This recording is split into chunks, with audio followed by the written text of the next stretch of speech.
여러분의 삶 가운데도 크고 작은 꼴짝이 분명히 존재할 것입니다. 어떤 분에게는 경제적인 문제 때문에, 어떤 분은 관계성의 문제 때문에, 어떤 분은 영적인 문제 때문에 아픔과 고통의 꼴짝을 통과하고 계신 분이 있을 것입니다. 그러나 기억해야 될 중요한 사실이 뭘까요? 꼴짝은 결코 영원하지가 않고 꼴짝 곁에는 반드시 높은 산이 있다는 사실. 무엇보다 감사한 것은 우리가 이 험악한 꼴짝을 통과할 때 혼자 통과하는 것이 아니라 주께서 우리 곁에 함께 하신다는 사실.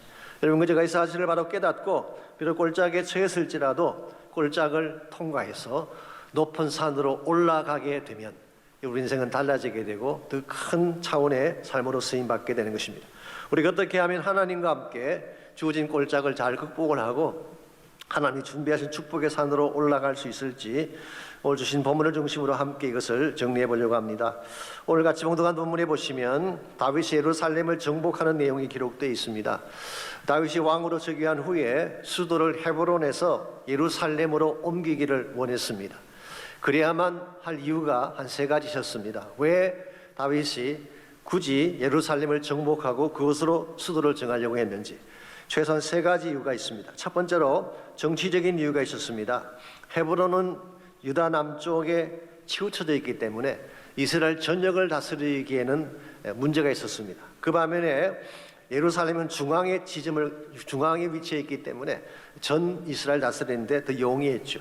뿐만 아니라 예루살렘이라는 지역은 베냐민 지파와 유다 지파의 경계선입니다. 그래서 항상 분쟁의 문제가 일어나는 곳인데 예루살렘을 가지게 되면 이 모든 문제가 해결이 되는 것입니다.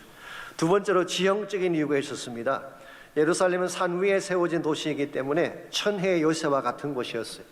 보편적으로 산 위의 도시는 물이 부족하기 마련인데 예루살렘은 그렇지가 않았습니다. 기혼샘이라고 하는 샘이 그 밑에 있어서 항상 물을 끌어올릴 수가 있는 그런 지형이었습니다. 세 번째는 영적인 이유 때문이죠. 아마 이것이 가장 중요한 이유라고 생각합니다만은 신명기 12장에 보시면 하나님께서 이스라엘 백성이 광야에 있을 때 이런 분부를 내렸습니다. 언젠가 너희들이 가나안 땅에 들어가게 되면 하나님이 자기 이름을 두시려고 택하신 곳이 있는데 그 장소를 선택을 하고 모든 지파 사람들이 그곳에 와서 제사를 드리고 11조를 드리라 그렇게 분부하셨어요. 자, 하나님께서 자기 이름을 두시려고 택하신 곳, 그곳이 어디일까요? 오늘 본문 말씀에 하면은 그곳이 바로 예루살렘이죠. 그래서 예루살렘에 중앙 성소를 만들고 모든 족속이 그곳으로 와서 예배하게 만들기 위한 목적, 이것이 바로 예루살렘을 정복해야 될 그런 목적이었습니다. 이런 측면에서 예루살렘이라는 이 장소는 그냥 평범한 장소가 아니라 하나님의 임재가 있고 하나님의 영광이 나타나는, 한 걸음 더 나가서 하나님이 마음에 품고 계시는 비전이 담겨져 있는 너무나 소중한 장소라고 할 수가 있습니다. 이와 같은 이유 때문에 예루살렘 정복하기를 원했는데요. 6절을 보시게 되면 다윗이 어떤 조치를 취했는지가 나와 있습니다. 왕과 그 부하들이 예루살렘으로 가서 그 땅 주민 여부스 사람을 치려하며 그 사람들이 다윗에게 이르되 내가 결코 이리로 들어오지 못하리라. 맹인과 다리 저는 자라도 너를 물리치리라 하니 그들 생각에는 다윗이 이리로 들어오지 못하리라 하미니. 여기 보시면 그 땅 주민이 여부스 사람이라고 되어 있죠. 이 말이 무슨 뜻일까요? 여호수아 1장을 보시게 되면 가나안 정복을 할 때에 이 예루살렘 성을 공격을 했지만 이스라엘이 성공하지 못합니다. 유다 지파도 성공을 못했고 베냐민 지파도 성공하지 못하고, 그래서 그 지역만 점령되지 않은 상태로 가나안 7족 중에 하나인 여부스 족속이 그대로 살고 있었던 것입니다.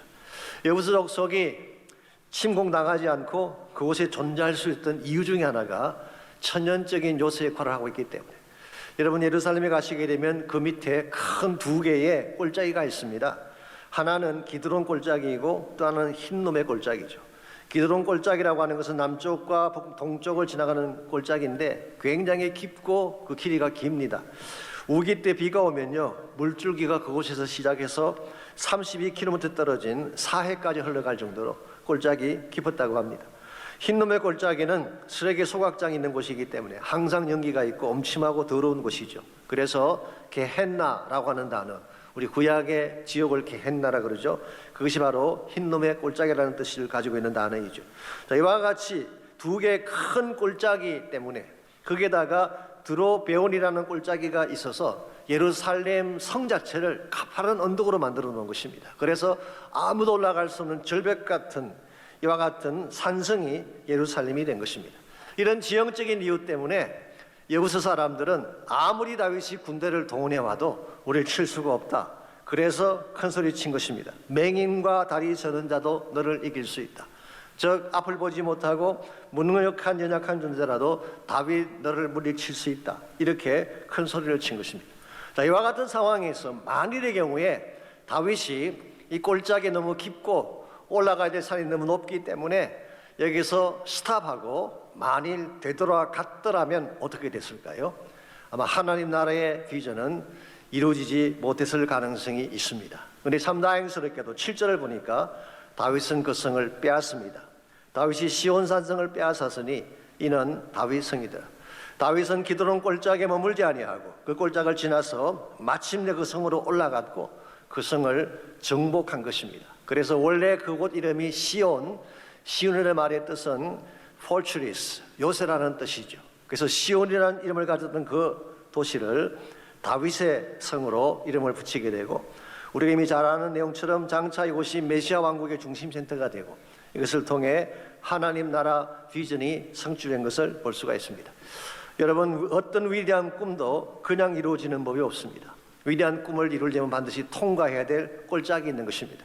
꿈이 크면 클수록 우리가 통과해야 될 꼴짝도 깊기 마련이죠. 그러므로 여러분과 저의 삶 가운데 꼴짝이 찾아왔을 때에 우리는 꼴짝 한가운데 빠져서 절망하거나 포기해서는 안 됩니다. 오히려 꼴짝이 깊은 만큼 올라가야 될 비전의 산이 더 높은 사실을 기억하고 하나님을 향해 나아갈 때에 여러분 삶이 더 창대한 인생이 되고 하나님이 기뻐하시는 열매를 맺게 되는 것입니다. 그러므로 우리가 물어야 될 질문은 이것입니다. 어떻게 하면 꼴짝을 피해갈 것인가가 우리 질문이 아니라 비록 꼴짝이 우리 앞을 가로막을지라도 어떻게 하면 꼴짝을 잘 통과해서 더 높은 차원의 축복을 향해 나아갈 수 있을지 오늘 본문에 보시게 되면 이 다윗의 케이스를 통해서 절망의 골짜기를 넘어서 축복의 산으로 올라가는 세 가지 비결이 있습니다. 첫 번째로 우리가 축복의 산에 올라가려면 확고한 비전을 가져야 됩니다. 여러분, 산이 험악할 경우에 그 길을 꼭 올라가야 된다면 올라가야 될 이유가 분명할 때 가능한 것이죠. 올라갔을 때 무엇이 있으며 그 무엇이 나의 소중한 비전이 될 때에 아무리 산이 험악해도 올라갈 수 있게 되는 것입니다. 자, 오늘 본문에 보시게 되면 이 시온 산성 혹은 예루살렘이 나오는데 이 예루살렘이라는 이 도성 혹은 시온 산성은 성경 말씀에 의하면 그냥 평범한 산이 아니었습니다. 하나님 구속 역사에 있어서 가장 중요한 역할을 감당했던 혹은 하나님 나라의 중심을 이루었던 장소가 바로 시온 산성 예루살렘이었습니다. 창세기 22장에 보시게 되면 언약의 조상인 아브라함이 자기 아들 이삭을 모리아산에 제물로 드리는 사건이 기록되어 있죠. 백세의 아들은 어떤 아들인데 하나님께서 분부하시기를 그 아들을 모리아산에 데리고 가서 제물로 드리라 분부하셨어요. 웬만한 사람 같으면 순종 못할 텐데 아브라함은 그래도 순종을 했죠. 그 산에 아들을 데리고 올라가서 제단을 만들고 실제로 이삭을 잡으려고 했습니다. 그때 하나님이 천사를 보내서 스탑! 너가 독자도 아끼지 않고 나를 위해 바치려고 하는 것을 보니까 정말 나를 경외하는 것이 맞구나. 그리고 그때부터 하나님께서 약속하신 모든 축복의 문을 활짝 열어서 아브라함을 축복하는 것을 볼 수가 있습니다. 자, 그때 하나님께서 이삭 바칠 것을 멈추게 하시고 대신 순양 한 마리를 대신 잡게 했어요. 그래서 나온 유명한 문자가 있죠. 여호와 이레, 하나님이 미리 준비하신다. 그리고 그게 만들어졌던 이삭을 잡기 위한 제단이 바로 이삭은 예수님의 예표죠. 장차 오실 예수님의 예표의 제단이 모리아산에 만들어진 것입니다. 그런데 놀라운 사실이 뭔지 아십니까? 역대하 3장 1절을 보게 되면 솔로몬이 왕이 되었을 때 바로 이 장소에 성전을 지었어요. 그러므로 솔로몬의 성전이 세워진 바로 예루살렘은 창세기 22장에서 이삭을 제물로 올렸던 모리아 제단이었고 같은 장소에 하나님께서 이와 같은 일을 행하신 것입니다. 더 놀라운 사실은 바로 그 산의 한 모퉁이에 지금부터 2000년 전 예수님의 십자가가 세워졌습니다. 예수께서 처형당하신 골고다 언덕은 바로 성전에서 내려다 보이는 모리아산 언덕이었죠. 그러므로 이 예루살렘이라는 곳, 혹은 모리아산, 혹은 시온산성이라고 하는 것은 우리 인류를 구원하기 위한 하나님의 비전이 담겨져 있는 거룩한 산.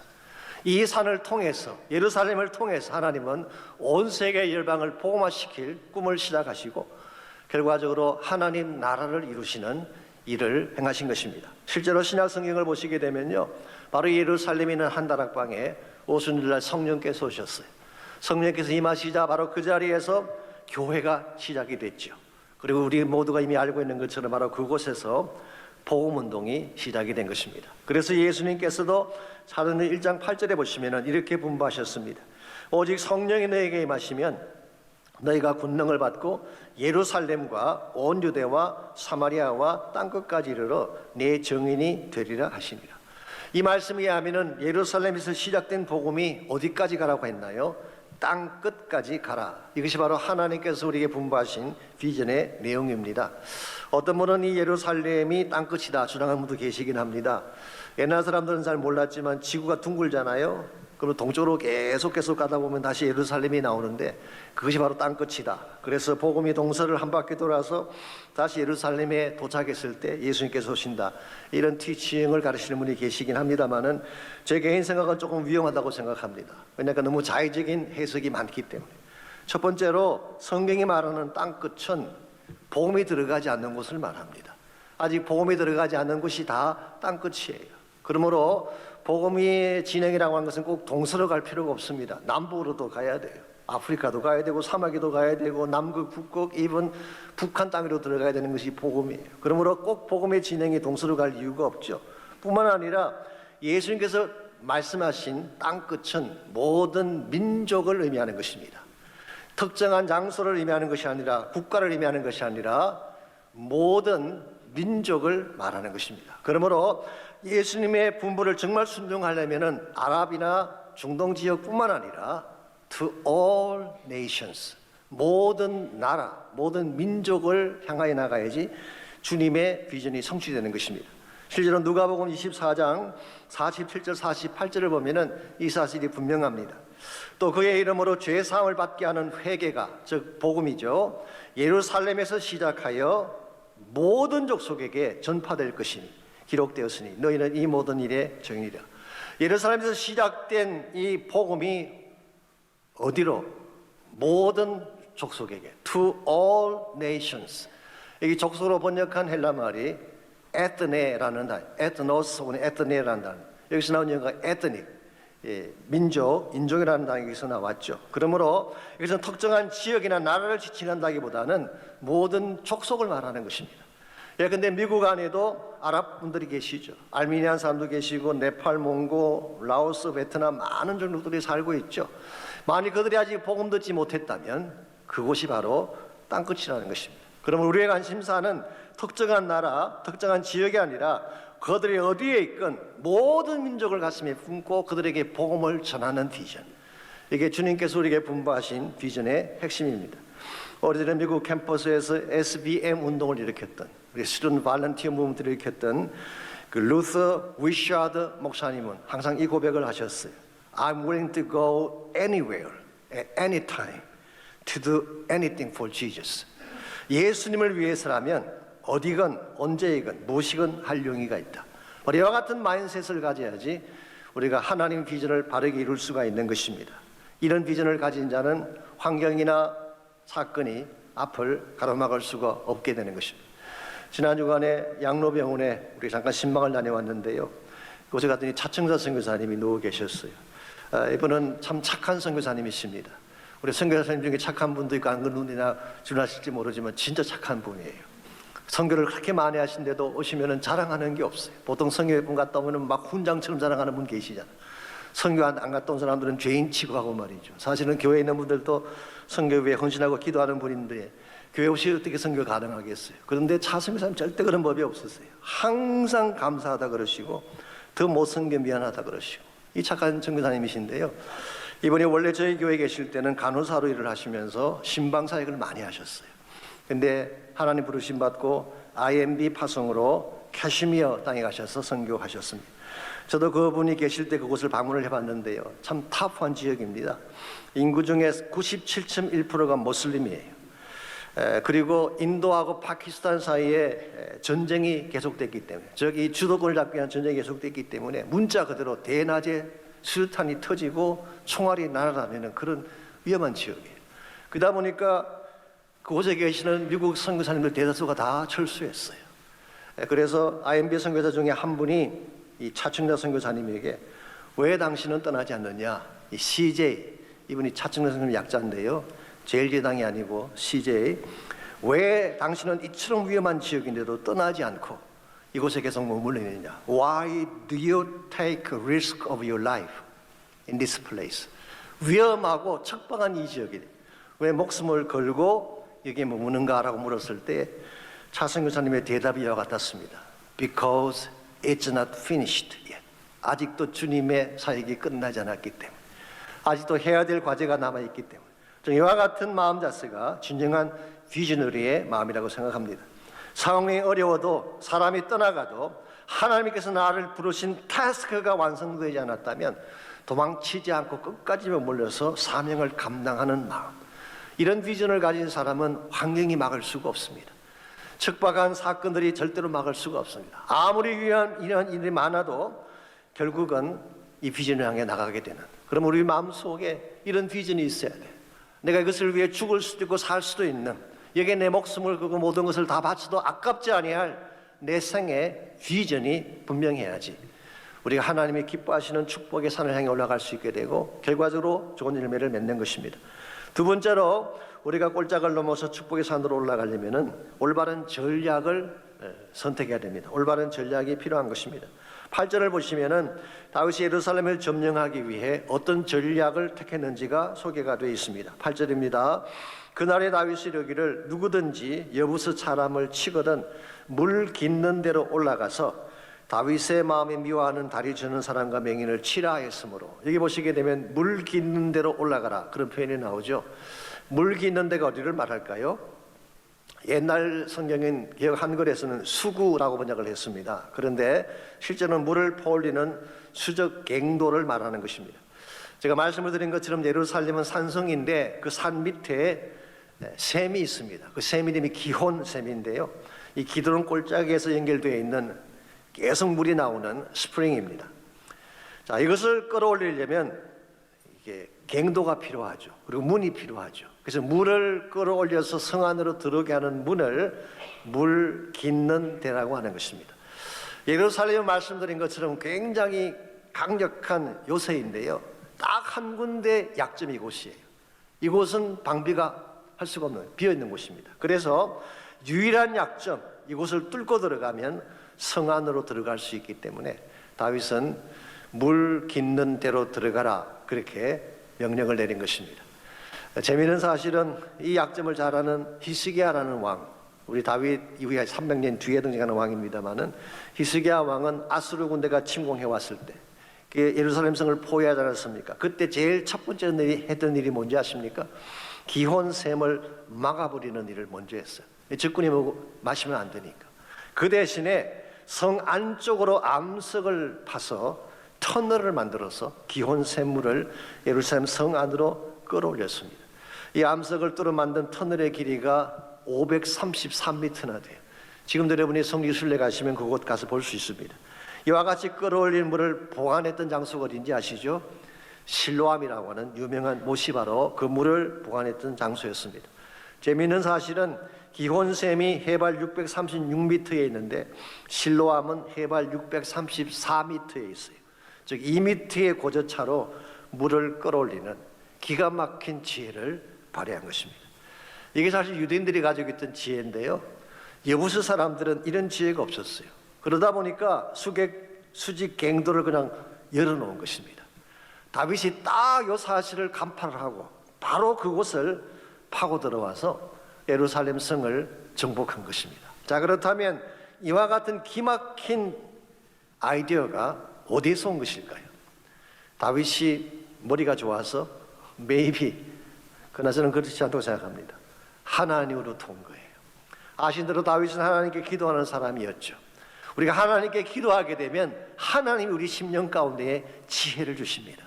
어디를 뚫으면 되는지, 어디에 해답이 있는지 정확한 스팟을 알게 하셔서 그곳을 치게 하시는 능력이 기도할 때 주어지는 거예요.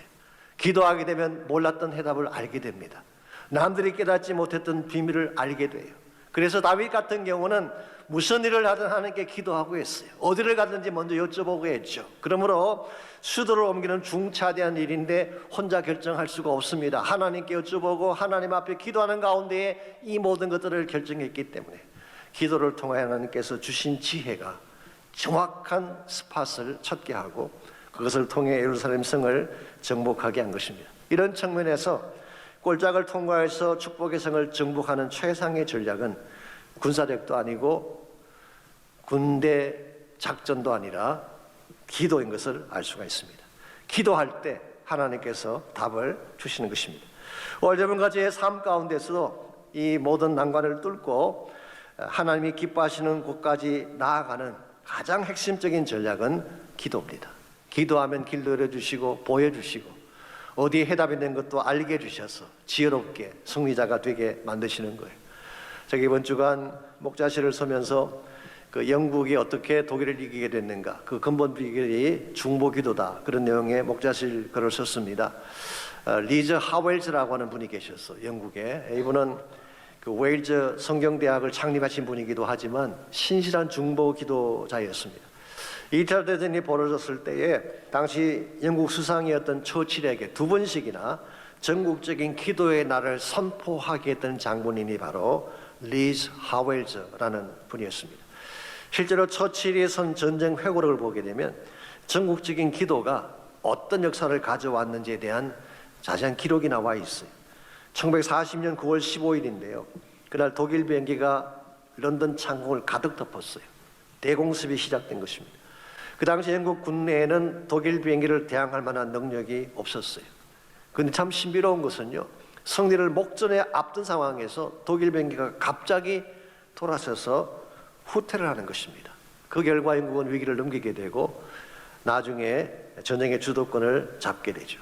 자, 그렇다면 왜 독일 비행기가 갑자기 회항을 했을까요? 우연히 일어난 해퍼닝일까요? 아니라는 것입니다. 기도의 능력 때문이에요. 처칠은 리즈 하웰즈의 영향으로 9월 15일을 전국적인 기도의 날로 선포하고 전 국민에게 기도할 것을 호소했습니다. 그리고 하웰즈 자신도 학교 강당에서 학생들과 교직원들을 모아놓고 아침에 1시간, 점심 후에 1시간, 저녁 7시부터 자정까지 국가를 위해 기도했어요. 이 기도가 국가를 위기 가운데서 건지고 전쟁을 승리하게 만든 것입니다. 여러분 기억하십시오. 기도가 파워입니다. 어떤 군사력보다 강력하고 어떤 전략보다 뛰어난 전략이 기도예요. 기도는 사탄의 입을 틀어막는 파워가 있어요. 기도하게 되면 막힌 문들이 열리기 시작하고 위기가 변하여 축복으로 반전되는 것입니다. 이런 면에서 여러분과 제가 기도하지 아니하고 이 세상을 이기고 우리에게 주어진 모든 삶의 과제를 감당해 나간다는 것은 불가능합니다. 우리가 잘 알고 있는 것처럼 지금 세상이 수요로 가득 차 있지 않습니까? 중동의 화약고가 어떤 형태로 폭발할지 아무도 예측할 수가 없습니다. 경제적인 전망 누구도 예측할 수 없다고 말하고 있습니다. 공교육의 현실 어둡기 짝이 없죠. 뉴욕이나 샌프란시스코 같은 지역에서는 마약하라고 주사기를 나누어주는 그런 현실입니다. 캘리포니아 같은 경우도 다행히 주지사가 거부했기 때문에 무산되긴 했습니다마는 고등학교 학생들에게 콘돔을 나눠주라는 법안이 가주 의회에서 통과되었어요. 주지사가 사인을 안 했기 때문에 다행히 집행은 되지 않았지만 이런 일들이 벌어지고 있습니다. 우리 아이들 장담할 수 없습니다. 여러분의 미래 장담할 수 없습니다. 우리의 가정, 우리의 사업체 누구도 장담할 수가 없습니다. 이와 같이 급박하게 돌아가는 세상 가운데서 여러분과 제가 가만히 손 내려놓고 구경만 해서 되겠습니까? 저는 아니라고 생각합니다. 기도해야 돼요. 모여야 하는 것입니다.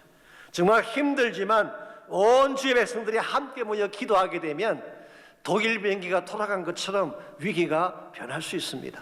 하나님이 일을 시작하게 되면 악한 영의 권세가 결박당할 수 있게 되고 하나님이 역사하기 시작하면 다시 한번 성령의 바람이 불고 부흥과 회복이 일어날 수 있는 거예요. 그러므로 10월 30일 꼭 기억하십시오.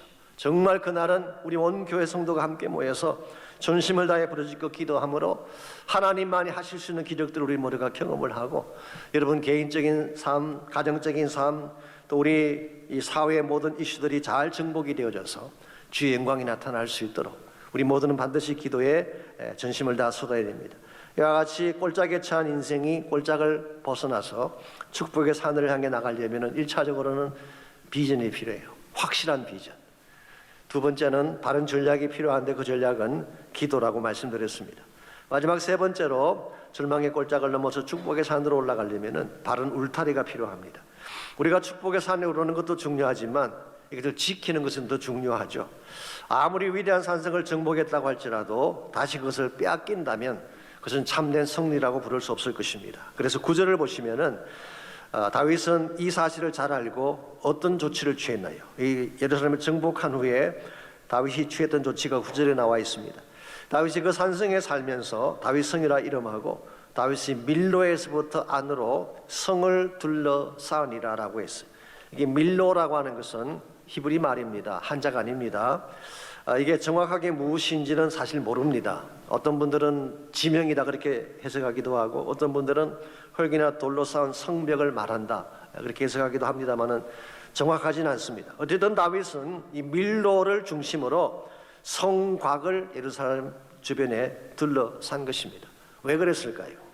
그래야지 성이 보호되기 때문에, 적군이 쳐들어오지 못하게 하기 위해서 성곽을 쌓은 것입니다. 자, 그렇다면 이와 같이 벽돌로 흙으로 성곽만 튼튼하게 잘 쌓으면 예루살렘 성이 안전할까요? 그렇지 않습니다. 역사를 보시면 이미 아시는 바처럼 그렇게 성곽을 쌓아도 바벨론에게 멸망했어요. 바벨론에게 점령을 당했습니다. AD 70년에는 로마 장군 타이러스에게 예루살렘 성이 함락된 적이 있죠. 그러므로 인간이 쌓은 성곽만으로 절대로 안전을 보장할 수가 없습니다. 아무리 튼튼하게 쌓았다고 할지라도 인간이 만든 디펜스 시스템에는 완벽함이 있을 수가 없기 때문에, 그래서 우리에게 필요한 진짜 울타리가 필요한데 그 울타리가 뭘까요? 10절입니다. 만군의 하나님 여호와께서 함께 계시니 다윗이 점점 강성하여 가니라. 만군의 여호와의 함께 하심, Presence of God Almighty, 만군의 여호와 하나님의 함께 하심, 이것이 모든 대적을 막아주는 진정한 울타리가 된다, 그런 뜻이에요. 하나님이 울타리가 되니까 다윗이 강성한 인생이 됐어요. 하나님 울타리가 되어주시니까 이스라엘이 강성한 국가가 됐습니다. 여러분 가지의 삶도 동일합니다. 하나님이 우리 인생의 울타리가 되어주시면 어떠한 대적도 우리를 무너뜨릴 수가 없고, 아무리 환난과 재앙의 날이 노래해도 우린 그것을 잘 극복하고 승리할 수 있게 되는 것입니다. 그래서 스가랴 2장 5절에 보시면 이런 약속이 나옵니다. 이 약속은 장차 악한 자들이 예루살렘 성을 공격할 때 하나님께서 그 성을 어떻게 지키실 것인가에 대한 약속입니다. 여호와의 말씀에 내가 불로 둘러싼 성곽이 되며 그 가운데 영광이 되리라. 내 자신이 불로 둘러싼 성곽이 되어서 그 성을 둘러싸리라. 영어 성경 보시면 I myself will be a wall of fire around it. 하나님 자신이, 여호와 하나님 자신이 불로 만든 성곽이 되어서 예루살렘을 두르겠다는 약속입니다. 만약 하나님이 불성곽을 만들어 주신다면 감히 누가 그 성을 공략할 수 있을까요? 여러분과 제 삶에 필요한 것이 바로 이것입니다. 하나님이 울타리가 되는 거예요. 하나님이 불성곽이 되어주시는 것입니다. 그러므로 여러분과 제가 어떤 문제를 당할지라도, 어떤 어려움 가운데 있을지라도 하나님 안으로 들어오게 되면 하나님이 불성곽이 되셔서 우리를 지켜주시고 보호해 주시는 것입니다. 혹시 여러분 가운데 혼자 꼴짝에 서 계신 분이 있나요?